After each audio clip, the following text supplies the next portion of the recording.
Hello dear student, बहुत बहुत स्वागत अपने YouTube channel commerce with Sanjeev sir में। और आज हम लोग डिस्कस करेंगे अपने थर्ड सेमेस्टर के बारे में। थर्ड सेमेस्टर की आज हम लोग पूरी प्लानिंग करेंगे, किस तरह से हम तैयारी करें, क्योंकि बीकॉम पार्ट 1 में जिनका प्लेन था और ईयर वाइज था या जिनका सेमेस्टर वाइज था, अगर फर्स्ट सेमेस्टर और सेकेंड सेमेस्टर दोनों पूरे हो चुके हैं और बीकॉम पार्ट 1 आपका अगर कंप्लीट हो चुका है तो हम सेकेंड ईयर में प्रवेश करते हैं। और जो पहला वर्ष होता है वो अधिकांश स्टूडेंट का संघर्ष भरा हुआ होता है, बहुत स्ट्रगल करना होता है। क्यों करना होता है? क्योंकि नया कोर्स मिला हुआ होता है और उस समय जो टीचर्स हैं वो भी थोड़े चेंज होते हैं, यूनिवर्सिटी का सिलेबस भी नया नया होता है। ऐसी कंडीशन में अगर बीकॉम पार्ट 1 में अगर आपकी तैयारी बहुत अच्छी रही थी तो बहुत अच्छी बात है, आपके लिए हमारी शुभकामनाएं। अगर किसी कारणवश थोड़ी सी भी अगर तैयारी में कहीं पर चूक हुई हो या सही से पढ़ाई ना हो पाई हो तो ये ग्रेट अपॉर्चुनिटी है हम लोगों के पास में। बीकॉम सेकेंड ईयर में आप अपने रिजल्ट को अच्छा कर सकते हो, संभाल सकते हो। हमेशा बचिएगा इंप्रूवमेंट डालने से।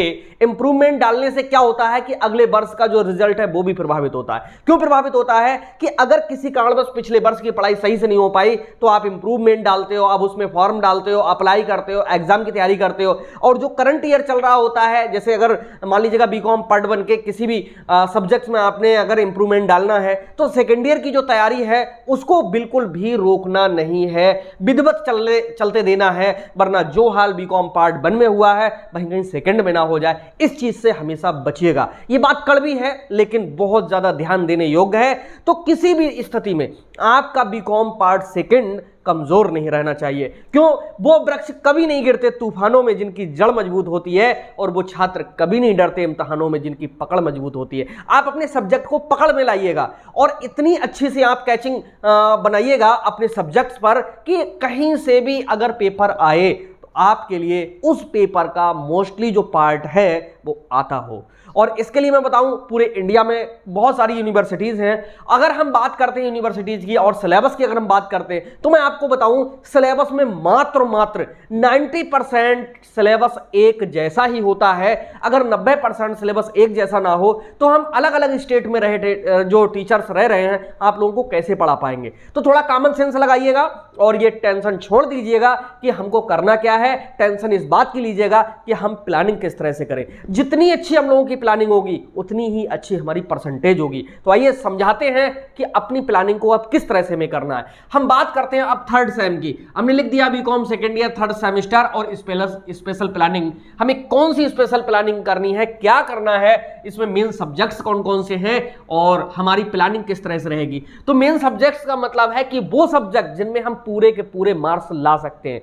अगर आपका स्टार्टिंग है सेकेंड ईयर में तो हो सकता है कि सब्जेक्ट्स अलग अलग हों यूनिवर्सिटियों में, लेकिन कुछ सब्जेक्ट्स ऐसे हैं जो कॉमन होते हैं, लगभग हर यूनिवर्सिटी में होते हैं। अगर हम बात करेंगे यूपी लेवल की तो यूपी लेवल में सेमेस्टर प्रणाली लागू है और जो हमारा थर्ड सेमेस्टर होता है उसमें थर्ड और फोर्थ सेमेस्टर में एक एक न्यूमेरिकल रखा हुआ है। ओके, और बाकी जो अदर यूनिवर्सिटीज हैं उनमें भी मोस्टली यही जो सिलेबस है थोड़ा सा चेंज कर दिया गया है, बाकी सब्जेक्ट्स मोस्टली यही रखे हुए हैं। अगर आप इससे कुछ अलग सब्जेक्ट्स हैं कमेंट में जरूर बताइएगा, जिससे कि हम आपको उन सब्जेक्ट्स की भी पूरी नॉलेज दे सके। तो आइए समझाते हैं। अगर हम थर्ड सेम की बात करते हैं, थर्ड सेमेस्टर की अगर हम बात करते हैं तो थर्ड सेमेस्टर में आप बहुत अच्छा स्कोर ला सकते हो। आपको 4 सब्जेक्ट्स पर कमांड करनी है, जिसमें से पहले नंबर पे आपका आता है कंपनी लॉ।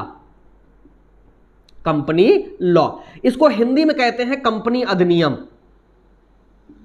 ओके, कंपनी अधिनियम।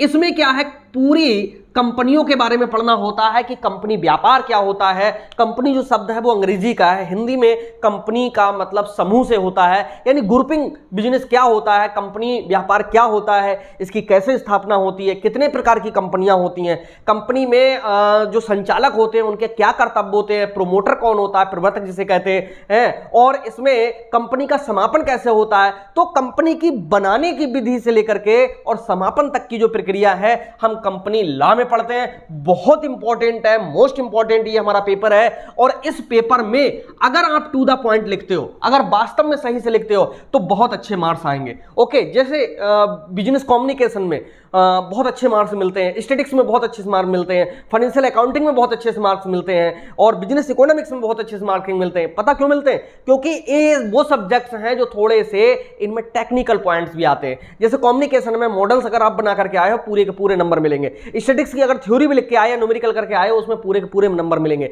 तो ये जो कंपनी लॉ है इसकी तैयारी बहुत अच्छे से हमारे चैनल पे चल भी रही है। अगर अभी तक ये चैनल सब्सक्राइब ना किया हो जरूर कर लीजिएगा।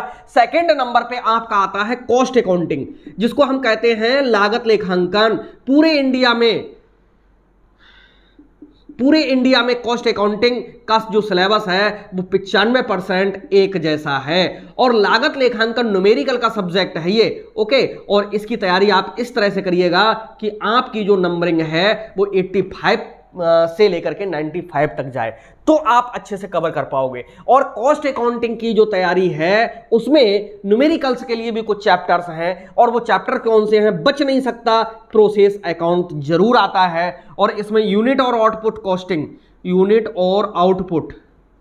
कॉस्टिंग जरूर आता है। हालांकि मैं सब पढ़ाऊंगा, यहां मैं छोटा सा संक्षेप में लिख रहा हूं। और इसके बाद में कॉन्ट्रैक्ट अकाउंट, जिसको हम ठेका कहते हैं, कॉन्ट्रैक्ट अकाउंट जरूर पूछा जाता है। और इसके साथ साथ में जो न्यूमेरिकल का और चैप्टर है वो है हमारा MHR, machine hour rate. Mostly university में अब पूछा जाने लगा है, बीच में थोड़ा कम पूछा जा रहा था, लेकिन अब MHR भी खूब पूछा जा रहा है। और OS ऑपरेटिंग जो सिस्टम है, परिचालन लागत जिसको कहते हैं, ऑपरेटिंग कॉस्टिंग, OC होगी ये, ऑपरेटिंग कॉस्टिंग, ये भी खूब पूछा जाता है। अगर ये न्यूमेरिकल के जो मेन चैप्टर्स हैं ये अगर आपने तैयार कर लिए, और साथ में इसके टेंडर प्राइस, ओके, बहुत इंपॉर्टेंट है ये चैप्टर, टेंडर प्राइस वाला, ठीक है। अगर इतना आता है तो समझ लो कि कम से कम 2 या 3 न्यूमेरिकल इन न्यूमेरिकल्स में से हो जाएंगे। बाकी आप थ्योरी कर दीजिएगा, आपकी जो परसेंटेज है यहां से भी काफी अच्छी ग्रो करेगी। और तीसरे नंबर पे होता है BRF,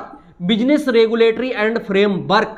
बहुत ही अच्छा पेपर है। इसमें बिजनेस को कैसे रेगुलेट किया जाता है, यानी व्यवसायिक नियमन एवं ढांचा इसका नाम है हिंदी में। और बिजनेस रेगुलेटरी में व्यवसाय के नियमों का पूरा यहाँ पर हमको अध्ययन करना होता है। यानी उपभोक्ता संरक्षण अधिनियम बहुत आता है इसमें, वस्तु विक्रय अधिनियम बहुत पूछा जाता है, फेमा और फेरा के बारे में, ये जो संस्थाएं हैं जो फॉरेन ट्रेड के लिए जो कंट्रोल करती हैं, उनके बारे में लॉन्ग क्वेश्चन बनते ही बनते हैं। तो बिजनेस रेगुलेटरी और फ्रेमवर्क की अगर तैयारी हम अच्छे से करते हैं तो ये 3 जो सब्जेक्ट हैं, कंपनी लॉ, कॉस्ट अकाउंटिंग और BRF, इनमें तो नंबर आपके लिए बहुत अच्छे मिलेंगे। ओके, अब हम बात करते हैं जो चौथा थर्ड सेमेस्टर में है, वो होता है स्टॉक मैनेजमेंट। ये स्टॉक मैनेजमेंट का मतलब है कि स्टॉक को कैसे मैनेज किया जाए है। जैसे मान लीजिएगा हमारे पास में गोडाउन बहुत बड़ा है, लेकिन पता चला हमने 10 लाख रुपए का स्टॉक भर रखा है और पूरे वर्ष भर रखा रहता है। अगर वो 10 लाख रुपए किसी और जगह इन्वेस्ट होते और उतना स्टॉक हमारे यहाँ पर होता जितने की हमें जरूरत है, तो उन 10 लाख रुपए से हमें कुछ ना कुछ अतिरिक्त जरूर मिलता।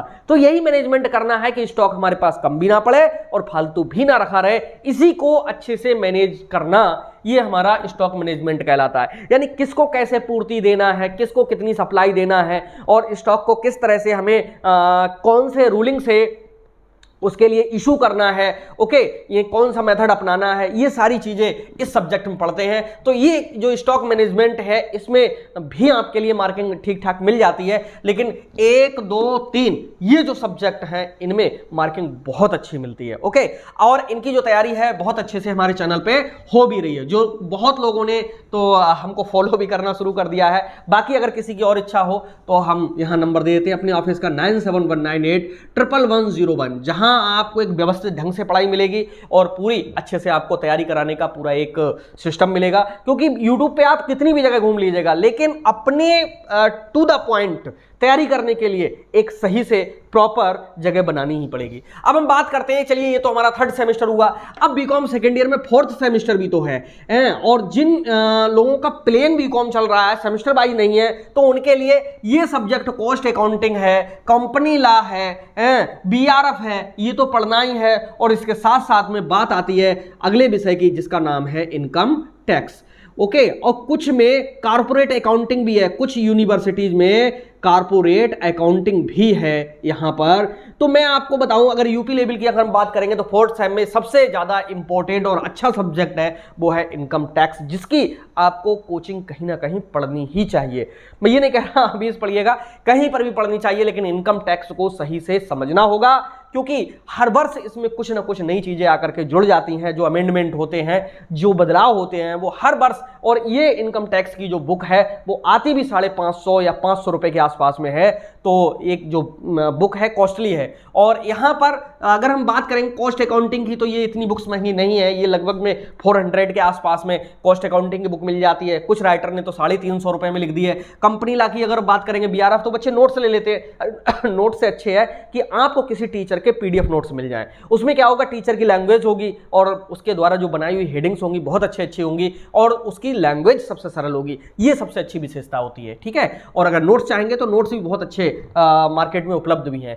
4th सेमेस्टर में इनकम टैक्स अगर हम बात करेंगे तो इनकम टैक्स में जो सैलरी चैप्टर है, कैपिटल गेन है, हाउस प्रॉपर्टी है, बहुत इंपॉर्टेंट है। और इनकम फ्रॉम अदर सोर्सेज से भी न्यूमेरिकल आ जाता है। और इसके अलावा जो हानियां हैं एवं उनकी पूर्ति आगे वर्षों में ले जाके करना है, यहां से एक क्वेश्चन थ्योरी का 100% बनता है। टैक्स प्लानिंग से जो है एक न्यूमेरिकल लॉन्ग क्वेश्चन का बनता है। तो यहां से इनकम टैक्स को बहुत अच्छे से कंट्रोल कीजिएगा। अब इनकम टैक्स के बाद में देखिए फंडामेंटल ऑफ मार्केटिंग की बात कर लेंगे, तो मार्केटिंग में भी नंबर आपके लिए अच्छे मिल जाते हैं। मार्केटिंग का मतलब यहां पर क्या होता है, वस्तु को बनाना और बेचना नहीं, बल्कि मनुष्य की क्या क्या आवश्यकता है इनका अनुमान लगाने से लेकर के, और वस्तु किसी के लिए हमने बेच भी दी है तो उसकी सर्विस तक की पूरी प्रोसेस जिस विषय में हम पढ़ते हैं वो मार्केटिंग पढ़ते हैं।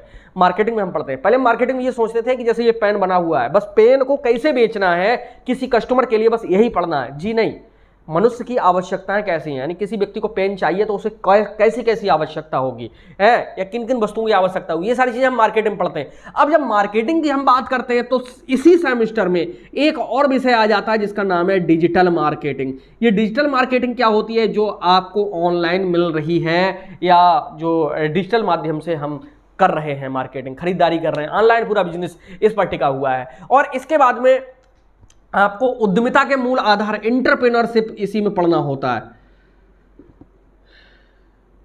एंटरप्रेन्योरशिप, इसको हम कहते हैं उद्यमिता के मूल आधार।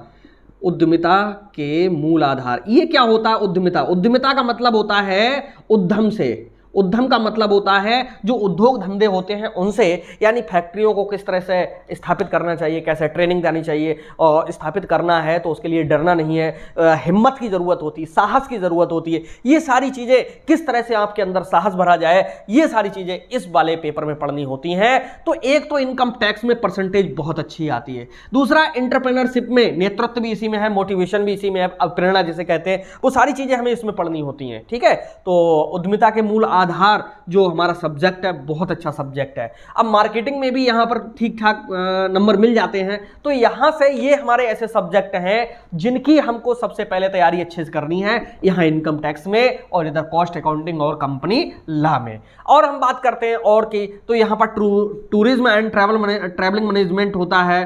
टूरिज्म की बात करेंगे तो टूरिज्म में भी अच्छी मार्किंग आपके लिए मिल सकती है, और किस तरह से हमें ट्रैवलिंग मैनेजमेंट करना है। तो ये एक प्लानिंग है जिसमें हमारे लिए एक विशेष तरीके से आगे बढ़ना है। तो कैसा लगा ये वीडियो जरूर बताइएगा।